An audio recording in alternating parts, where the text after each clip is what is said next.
Some game challenge, man. That's it. Fall them off. I'm sitting in the house, I'm loading up the pump. I'm loading up the Uzi. I got a couple M16s, a couple 9s. I got a couple joints with some silencers on. I'm just loading up clips, a couple grenades.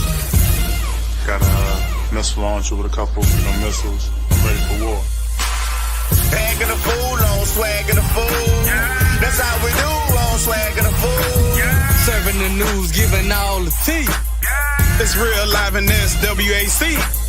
Bagging a fool on swagging a fool. Yeah. That's how we do on swagging a fool. Yeah. Serving the news, giving all the tea. Yeah. It's real live in this WAC. Yeah. A straight fool, yeah, you know how we act. Yeah. Real news coming straight from the swag. Every week giving y'all the tea. Yeah, John and G. Tell your peeps tune into the real. Then the news ain't real. Sit back, chillin', let's get cool. It's time to watch that swaggin' a fool. And we officially here. Another episode, another week. We got J-Max, we got GSPN, we got Al. So grab your shakers. Grab your jerseys, grab your towels. Shout out to Dale the Crazy Man on the track. We got Joe on the track. Hey, Jackson State, Grambling State, Alcorn State, Alabama A&M, Alabama State, Prairie View A&M, Mississippi Valley, Texas, Southern Arkansas, Pine Bluff, Florida A&M, Bethune-Cookman. And don't think I ain't forget. We won't. I say, go. Jaguars, man. We back. Swacking the fool. We still swacking and acting. We swacking and we acting, yeah.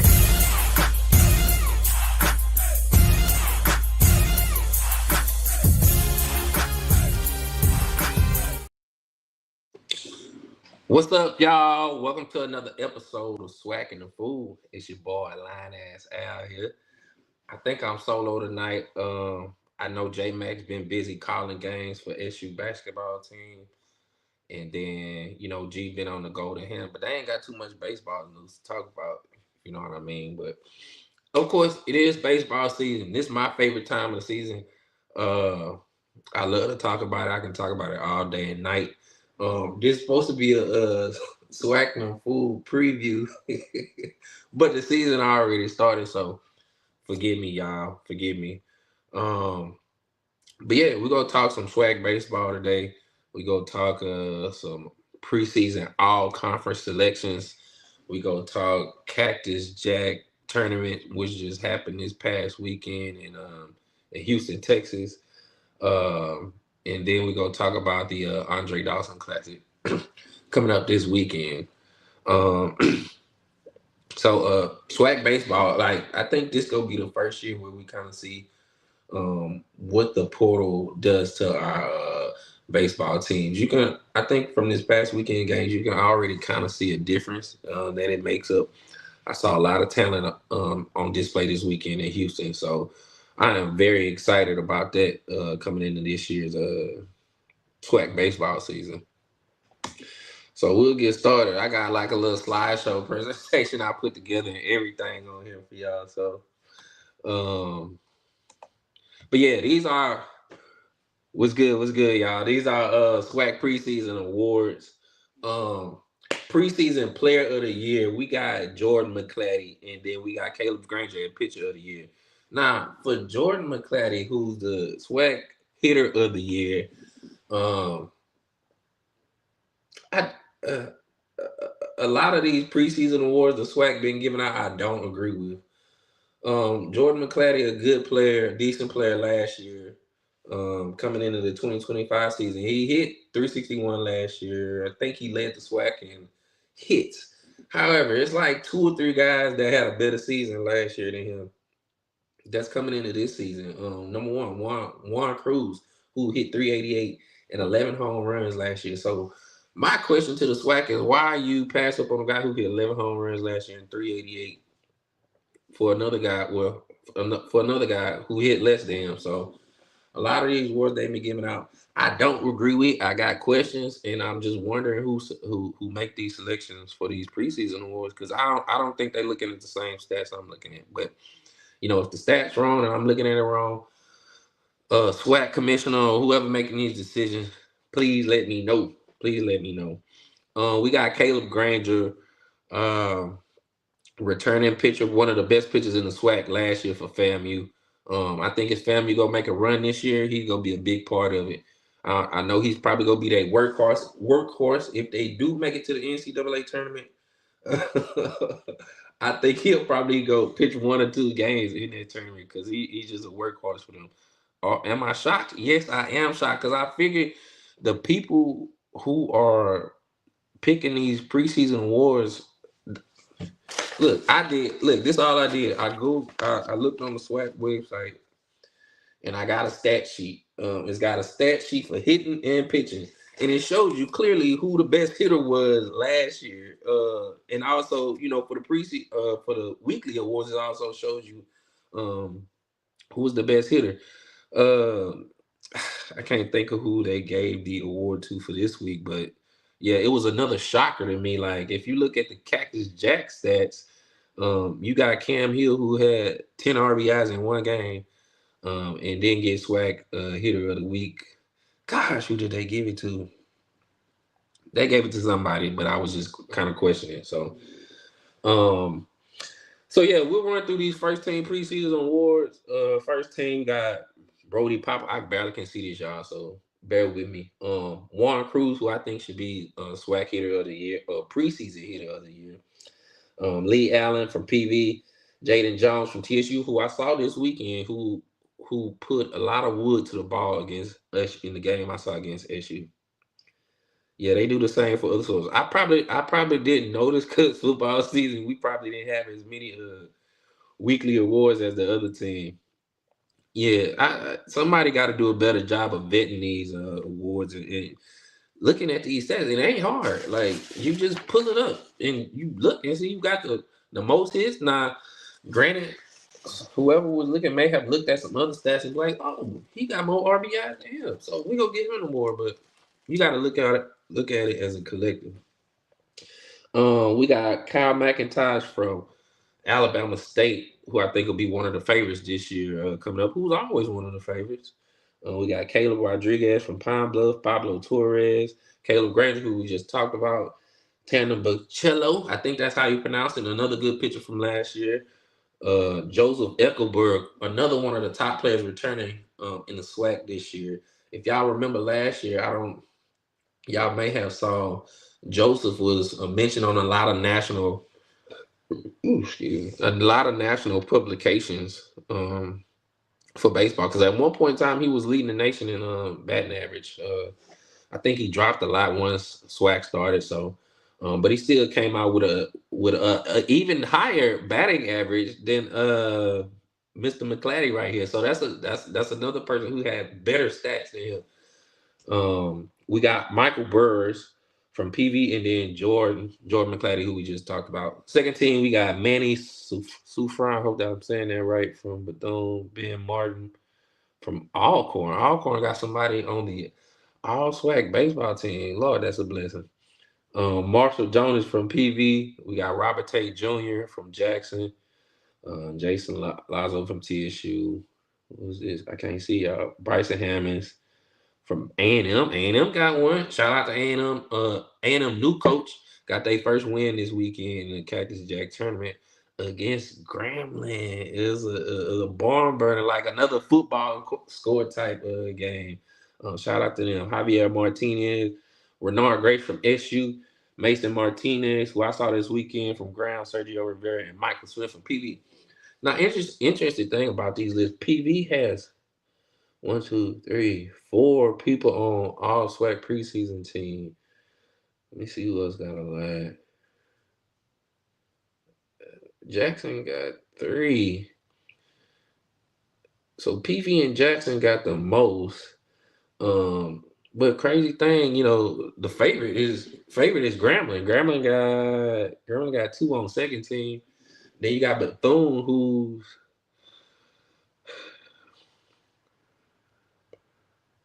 Okay, Juan Cruz, Player of the Week, February 19th. Juan Cruz and Cameron Hill both were co-hitter. Okay, maybe it wasn't the hitter I was talking about. Maybe it was the pitcher of the week. If you can tell me who the pitcher of the week was, I can remember. Juan Cruz and Cameron Hill probably both deserve it. I know Cameron Hill does it. Anytime you have 10 RBIs in one game, 10 RBIs in one game is set you good for at least 2 weeks stat-wise, 2 or 3 weeks. So he might could win it for the next couple of weeks with those stats he had. What was talking about? Yeah. Oh, so Gramblin's favorite to win it, but they only got 2 people on the all SWAC team. You got PV. Good segue. Going into our next slide. They predicted order of finish. We got number 1 Gremlin, who are the returning SWAC champions last year. Caleb Granger. Okay, yeah, Caleb Granger. I didn't see Martinez on that list. But Caleb Granger lost his decision against UT Martin. So I figure if you pick a pitcher of the week, he probably should have won his decision.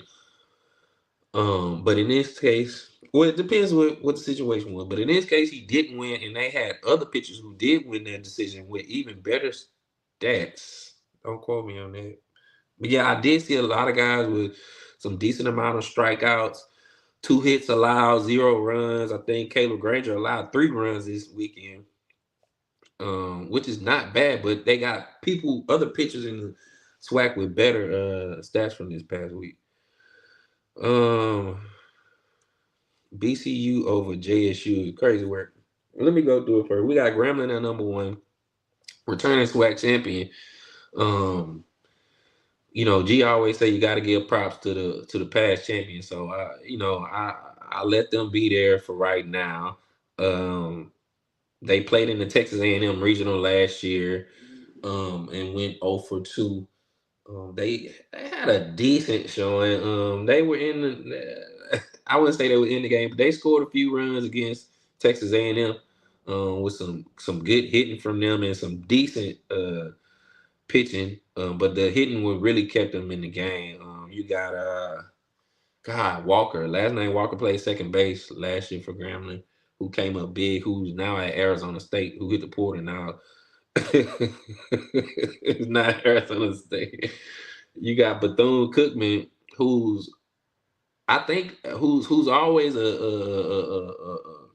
player in the game. So you can't sleep on Bethune. They always been a decent baseball team. If y'all remember, they beat Miami in the regional or something like that, or they almost got to the regional final. And Bethune been a pretty consistent program since then. So, they don't have too many. They have a few blacks on their team, but they got a lot of Latinos on there that make up their team. Which, in return, not just any Latino, these guys pretty good. I saw them 2 years ago in the SWAC tournament in Atlanta, and they definitely can ball. Jackson State at 3. I'm not too sure what kind of pitching Jackson State got returning. But like we talked about in the preseason awards, they do have some hitters. Joseph Eckelberg, one of the leading hitters last year in the nation at one point in time. McClatty SWAC hitter of the year from this season. So, you put those two together, they might can go on some type of run. McClatty didn't have as good as a weekend as he probably thought. He only had 3 hits this weekend out of like 15 at bat. So maybe he picks that up toward the end of the season or as the season goes by and gives Jackson State a spark. Alabama State, another team you just can't sleep on, which I'm surprised Alabama State is below Jackson State because, Alabama State is always in the mix. Alabama State, another team that utilizes a lot of these Latino players from across the water. Always a contender, good coach. Coach was formerly one of the assistant coaches on the USA team. So another opportunity for him to probably recruit any players from the portal if he can get a USA type player on his team. But Alabama State, you can't sleep on. FAMU at 5. another decent team. I think Coach Shoop, who's done a decent job at FAMU. SWAC champions 2 years ago. Uh, uh, Not sure all who they have this year. I can only think of Niles, who plays shortstop. But they coach seems to be able to put a team together and have them ready to play. Did they get swept this weekend? They played UT Martin this weekend. Fam, you just young. J. Campbell will be freshman. I disagree. I disagree here, man. Them Jags got a freshman that's draftable right now. But yeah, we'll see. It's still early in the season. We'll see this weekend too. As we'll be in Vero Beach, Florida. Nah, we won't. Okay. I know y'all didn't win the series. Which I was surprised. I expected FAMU to kind of take that series. No, y'all couldn't have won the first one because Granger didn't win his unless another pitcher won. I don't know. I'm gonna have to look it up. But number 6, Southern. Number 6, middle of the pack. I think this is a good spot for SU right now. The past 2 to 3 years have been, I guess, very mediocre to Southern University standards. I think Coach Crenshaw, though, he does. You gonna make me look this up, bro? You gonna make me look this up? But Coach Crenshaw, I think Coach Crenshaw does have a sense of urgency at Southern, especially with the fan base and the historical value of Southern University baseball. Let me look this up right quick. I hate spitting out false information. Okay, UT Martin.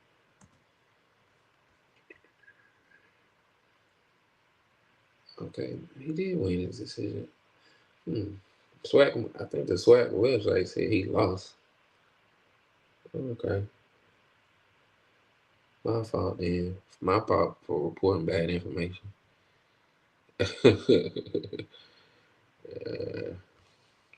My bad, Caleb Granger. Maybe you did deserve pitcher of the week, so you did get to win. So, somebody gave UAPB the first place vote. Probably was their own people, but I think Coach Crenshaw at Southern he got a sense of urgency. He got about 10, 11, 12 transfers on the team. I think he got a good freshman recruiting class. From what I seen this past weekend, them guys can hit the ball. They can put the bat on the ball. They can hit the home run. They can hit in clutch situations. They got some decent pitching. I think this year gonna be very interesting for Southern University baseball, and I'm excited to see that. We got 1 and 2. We got Benny Bacard in the leadoff spot. True freshman, switch hitting shortstop. From Florida, I think Orlando area, wherever Avon Park is. But he is definitely the real deal. They say he throws 92 miles from off the mound, but he's probably not gonna pitch for Southern.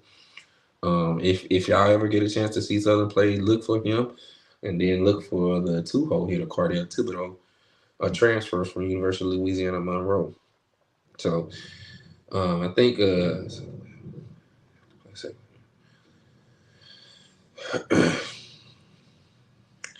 yeah.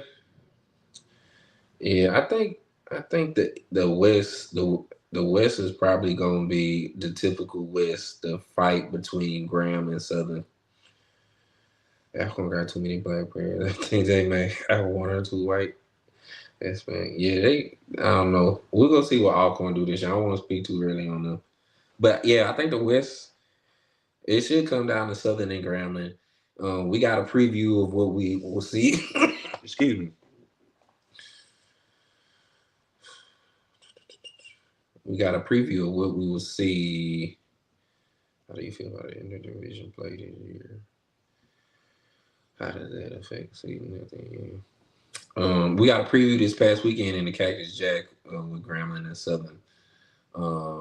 Obviously, Grambling came out a winner 20-10, a damn football score. But I mean, the score doesn't indicate that, but it was a back and forth game. I think Southern ended up hitting a 3-run home run, maybe in the third or fourth inning. They went up 7-3. You would think Southern about to run away with this game, but no. It was like when Southern got some runs, Grambling got some runs. Like nobody wanted to take their lead, and Coach Crenshaw put in a freshman, a true freshman at that, from one of the top high school programs in the nation, Tomball High School. And I guess when you compare talent at when I say one of the top, I mean top 10 high school programs in the country. When you have a talent from one of those type of schools, you would most of the time you'll probably think he probably better than most SWAC players. But the young kid got in and he got initiated to SWAC baseball in a major way. The freshman gave up like 6-7 runs in the fifth inning, which determined to be the real blow to Southern's hope of winning that game, and Grambling just kind of went on the streak after that. So, but that's a good learning lesson for the freshman right there, for him to have that experience early and not later in the season. But I think it's gonna be a dogfight on the west side between Southern and Grambling. Next, we got TSU. TSU. You just mentioned it, Quentin, but TSU got about 3 black players on the team. three black players on the team. I think 2. From what I saw, the 3 black players are the best on the team. You got someone from Tomball, Texas, Amari McGowan. You can look on their roster. If you look at like Perfect Game or any of those other baseball publications, look up high school rankings. I think Tomball is ranked number 4 in the country right now. So if you rank number 4 now, you was ranked highly last year. So to even get a type of talent from that type of school in the SWAC, I think is pretty good recruiting and good relationship. So the kid wasn't bad. He got some velocity, maybe 87 to 88. But man, he serves some meatballs. If y'all ever been in Minute Maid Park in Houston, Grambling, Cameron Hill hit one to the Chenier sign, which is damn near to the train at the top of the stadium right there. So, oh yep. If you look up their roster, you'll see who I'm talking about from Tomball, true freshman. Next we got Texas Southern. We talk about Texas. Texas Southern got three black players. I think all the 3 black players I saw probably the best on the team. The starting pitcher on Friday against Southern, Minute Maid Dakin. My bad. They go sue me. They go sue me for real. Dakin Park, which is now known as. But TSU, the 3 black players, Evan Jobert, the transfer from Alcorn, Kiwan Brazil. They got a JUCO transfer from Atlanta. And Jaden Jones, who was on the first team All-SWAC. Them the best players they got. The 3 hitters, they can hit. Evan Jobert, transfer from LSU, just hit his first home run yesterday against ULL, who they almost beat. TSU was up 8-1 on ULL yesterday and somehow gave up 10 runs. So that's one of the things you can look at the SWAC. They don't have as much pitching to keep up with the bigger school. Grambling offense is for real. Yes, indeed. I would agree. Trying to remember, was it front to back though? I know that top of the lineup I was horrified at. That 3-hole just did damage. But it seemed like every time he would come up the bat, we had made plenty of errors before him. So he had runners on the base just to drive in. But the last few years, Grambling has had a terrific offense. I think they got the pitching too to win it all this year. They against Southern, they started off with Martinez, I think his name was, who was throwing 88, 89, 90. They backdoored when they took the lead. They put a left-hander in who was popping the mid at like 92, 93, 94. And people say velocity range is off the top of the head, but this 94 was popping up on the stadium radar gun. So, let's say Gonzalez. Is he for JSU? But yeah, Graham had 94 coming out the bullpen from the left-hand side. And then the next day, I think the guy's name is Trent Shaw, who was like 95, 96 from the left-hand side and started from them. So Grambling got some decent pitching, some nice pitching, some guys who return. Oh, yeah, I agree. East, just from looking at this, East probably does have way more talent. Between FAMU, Alabama State, Bethune, the two Alabamas and the two Floridas. Oh yeah, it's dangerous. Oh, and Jackson too. You got to look at them because they got some hitters over there. I'm gonna have to look at Gonzalez had 9 strikeouts. I'm gonna have to look at it too. I looked at the pitching stats. I was trying to see who had a lot of strikeouts this weekend. I don't remember. That's probably why, because I was looking for guys who won, and Jackson lost against Graham, so it wouldn't pop up as a win. So, yeah, you should have. We can get up next time for sure. Because I love to talk. I love to talk by myself, but I love even better to talk with somebody else. So I'm gonna look Eric Gonzalez up. Next, we got PV. Coach Riggins at PV. I don't know too much about what PV has. They do got 4 people on the preseason team, so you would think that's an indicator of how good the team is. But PV probably needs some more work pitching wise to elevate. Coach Riggins been there a long time. I'm surprised he's still there. A good guy too. So one of our old Jags, Nick Moses, his son is actually at PV, who was a true freshman starting second base. So shout out to Sonye Moses, who made his first start on last Friday and played 8 innings for PV. I think the next day, Saturday, he got his first hit. Yeah, Michael Smith, I've been reading a lot about him too.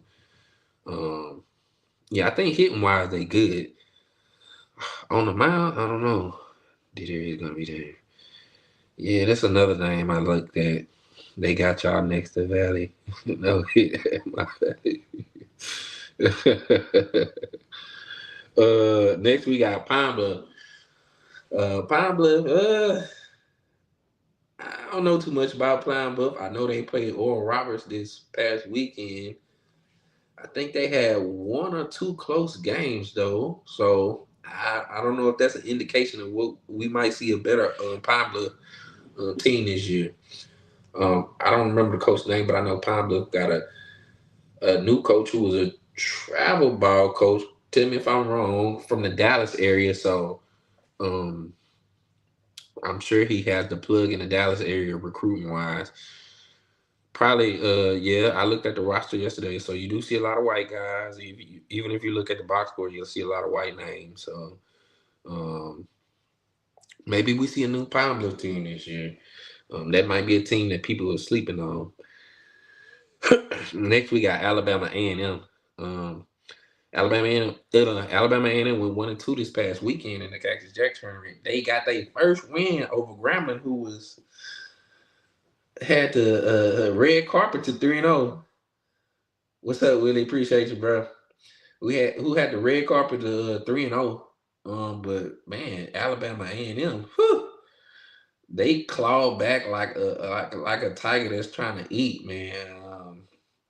They went down big, 9-1 maybe, and scored 10, 11 runs. Yeah, man. I think A&M should be much improved this year. I mean, they won one game, but they had some pretty decent showings earlier before that. Yeah, that's a good point. Alabama A&M played Graham on the third day, so on the third day, usually your bullpen is depleted. So you just trying to patchwork together to put people together to just try to win the game. So um, I think that could be the blueprint going down or later on in the season. Once you play Grambling, and all you got to do is get them to that third game and win one of two of the first two games, and then once you get to that third game, you got a chance. But also you got to face 96 from the left side on the third day if they do keep the rotation that way. So that's a good point. Next, we got Alcorn. We just go pray for them. And then we got Valley. You know what's crazy? Valley is 12, but they beat Alcorn this past weekend 12-10. I wanted G to come on the show and talk about this, but y'all know G gonna leave us hanging when we talk about them big bad Braves. So, but shout out to Valley. They 1-0 this year. So I guess technically they the number one team in the SWAC now. So let's see what we got. I mean, we got an all tournament team, Cactus Jack team. This is a list I made up. I actually went through the stats and looked at everything.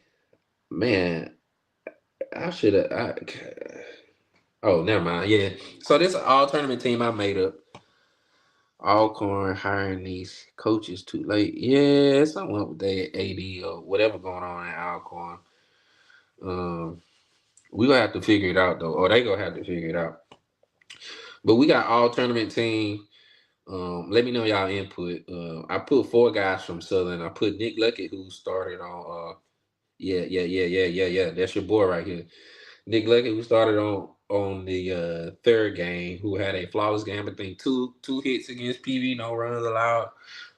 Benny Bicard, we talked about him early, who I think will be freshman of the year, who is SWAC preseason's freshman of the year, the switch hitting shortstop from Florida. Who also had, I think, a hit or two in the LSU game they played on Tuesday. Taj Bates, the third baseman from Southern, transfer from Benedict, originally from St. Croix. Another guy who puts the bat on the ball and doesn't strike out often from what I see.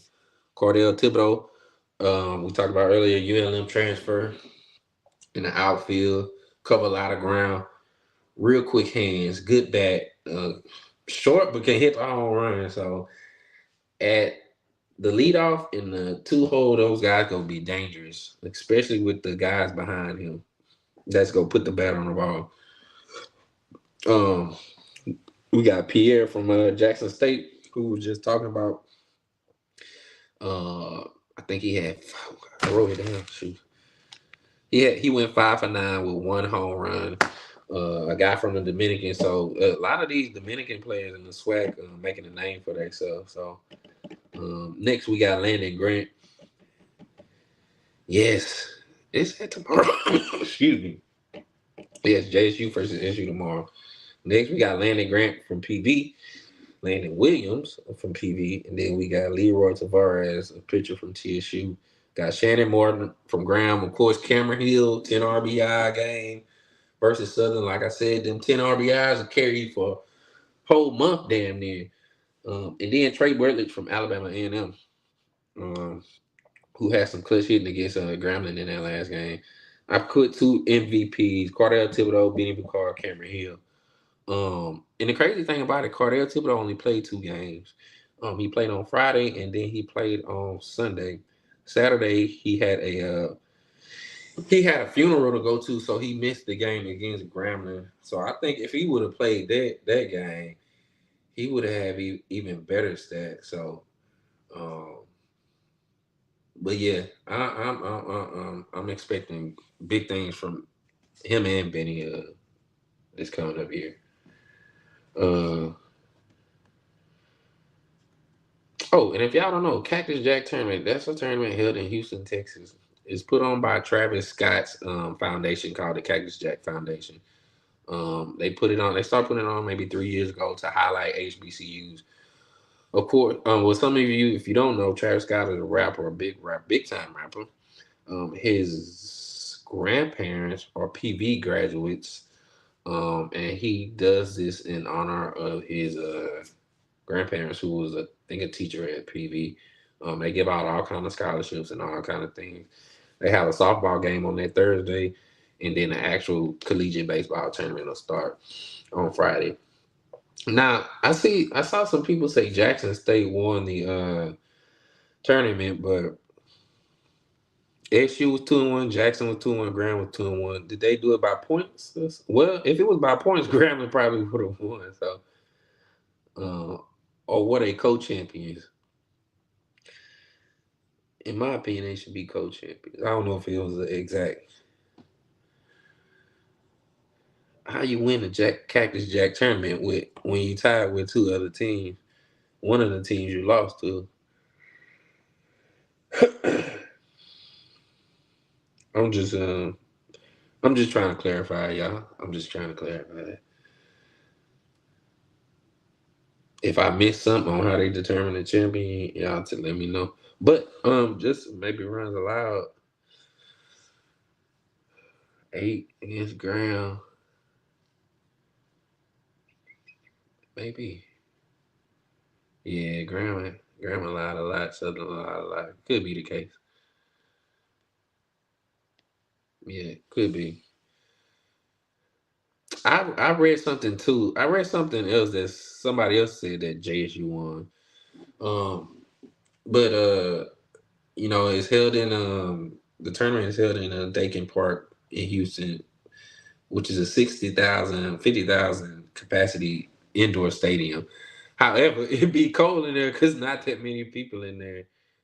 Sunday they did have the roof open, but it was 45 degrees in Houston, so it was even colder inside. So I didn't even go on Sunday. I just watched it on TV.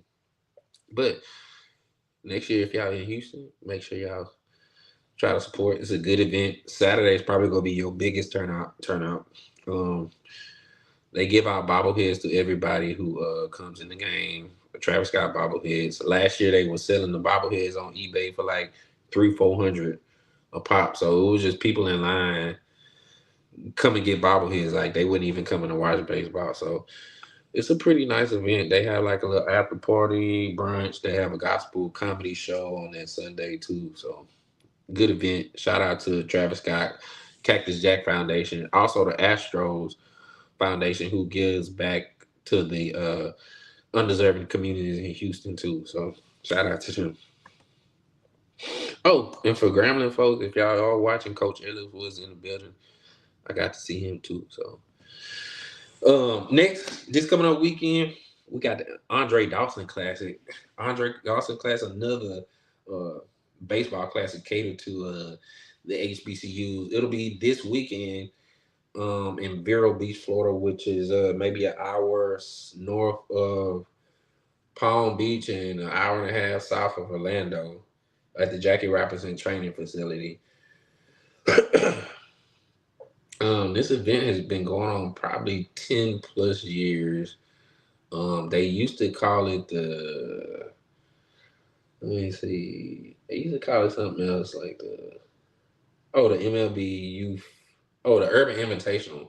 I know it started in California because Southern used to go out there all the time, and they would play like USC, UCLA, and maybe another HBCU. Then they moved it to New Orleans for the next couple of years, and then the last 2 years has been in Vero Beach. This year you'll have Florida A&M, Alabama A&M, Alabama State, FAMU, Prairie View, Southern, and Jackson. I think I said too many people. Alabama State, Alabama A&M, Florida A&M, Grambling, Jackson, PV, Southern. Oh, and then they have University of Missouri. Missouri out the SEC. Of course, Coach Carrick Jackson, who is the coach of the University of Missouri, was the former Southern University head baseball coach before Coach Crenshaw took over. Coach Crenshaw, former assistant of Coach Carrick Jackson. So I know Southern plays Jackson tomorrow, FAMU on Saturday, and then at 8 a.m. Central Time they play the University of Missouri Tigers on Sunday. I expect Missouri to drop at least one game. I know Coach Jackson, a black guy. I'm supposed to root for him, but I'm a root for the HBCU. They had a pretty bad showing last Friday against Penn State, 10-0 blank. So hopefully whoever they play first, I don't remember what the schedule is. Maybe they get a chance to beat the SEC team in the Andre Dawson Classic. Of course, Andre Dawson is a former graduate of FAMU who played in the majors and is I think a current Hall of Famer. So it's his name on the Classic, and I think it's gonna be a good time. It's some decent weather. It's like 65 degrees in Florida. I'm thinking it will be like 80, 85 down there. But of course, the games start tomorrow morning. I think Southern and Jackson might be the first game. So if y'all can, I think it'll be on MLB Network. If y'all tune in, support y'all HBCU, and just watch y'all support some swag baseball. HBCU is created for us black folks, and we should support our black baseball players. I know we got a lot of diversity in the SWAC nowadays, but they still represent the institutions that we cheer for. So, yeah, I'm excited about this. It's baseball season. I'm just excited in general. So, but yeah, that's all I got for tonight, y'all. If y'all could follow me on Instagram, TaylorMade Q, on Facebook, Alaric Jones. I'm on Twitter too. If y'all want to come on and talk baseball, we definitely can do that. And just kind of have a roundtable discussion. Just DM me. We can set something up. I'm gonna try to get G and J on next time for them to talk some baseball. Them dudes don't know a lick about baseball at all. So, but yeah, make sure y'all follow us on Facebook, Instagram, Swac'N Food Podcast, Twitter also. I think G and them got the Golden Hand review. I only think they talking about basketball right now, but Jackson in the middle of the pack team in basketball, so ain't nothing really to talk about. You got SU in first place, so Jackson and Bethune, I think, behind them. So, FAMU, my bad, FAMU didn't storm back too. So, make sure y'all keep a lookout for the hoops updates. We should have one coming up soon. So, if y'all ain't got no more questions, it's your boy Al. I'm gonna be signing out. Oh, y'all, and make sure y'all keep Coach Sean Wallace did pass today, so rest in peace to him. Make sure you keep him in your prayers. Him and his family. A former defensive back at Southern, and was the defensive back coach at Southern University this past year. Keep them in y'all prayers. And just if you know somebody connected to the family, pray for them, support them. Also, make sure y'all support the AL collection, which I got on right now. If the greatest to ever play in this way, please DM me, or I'll DM you actually. Last minute, I got you. I'm gonna DM y'all. Y'all DM me too, just to make sure, because I forget. But if there isn't anything else, I'm gonna be signing out. I'm gonna come back with an update. We got Vero this week. Maybe 2 weeks from now we'll do another update. See what the baseball team's doing. So, all right, y'all. Peace, bless. Go Jags.